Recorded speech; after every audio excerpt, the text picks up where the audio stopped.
Content को चलना ना चलना वो अपनी जगह पे है कि चैनल्स पे क्या चलना चाहिए क्या नहीं चलना चाहिए। जो माली मुश्किलात आ जानी है इसकी बुनियाद है। ये बुनियाद कब रखी गई थी? ये बुनियाद तब रखी गई थी जब ये कानून बनाया गया कि नेशनल प्रेस क्लब की ग्रांट जो है वो इतने से ऊपर नहीं जाएगी, फेडरल गवर्नमेंट जो है वो 10 लाख से ऊपर नहीं देगी, 5 लाख से ऊपर छोटे प्रेस क्लब को नहीं देगी। तो ये पॉलिसी किसने बनाई थी और ये किसके दौर में बनी थी और ये क्यों बनी थी? ये भी कभी सवाल करना चाहिए उनको जिन्होंने ये पॉलिसी बनाई। उस पॉलिसी का नुकसान क्या हुआ कि उनकी हुकूमत पंजाब में नहीं थी, उनकी हुकूमत खैबर पख्तूनख्वा में नहीं थी। तो ये पॉलिसी वहां पे नहीं लगाई गई, ये नेशनल प्रेस क्लब के ऊपर लगाई गई। और किस नियत से लगाई गई ये लगाने वाले बेहतर जानते हैं उस जमाने में कि उन्होंने क्यों लगाई।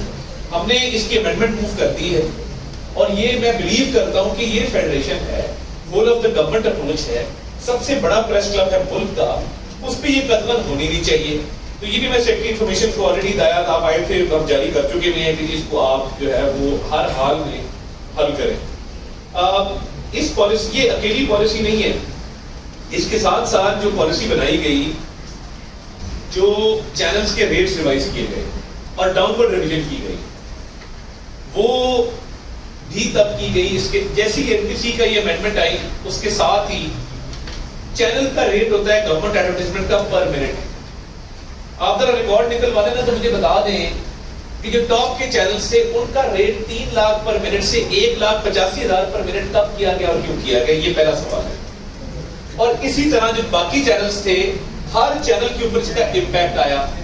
एक तरफ कदर लग रही थी कि नेशनल प्रेस क्लब के ऊपर जो है उनकी ग्रांट के ऊपर जो है उसको कम किया जाए, लिमिट को, वो हो गया। उसके बाद तमाम टीवी चैनल्स की एडवर्टाइजमेंट्स के रेट्स को कम करके आधे से भी नीचे कर दिया गया।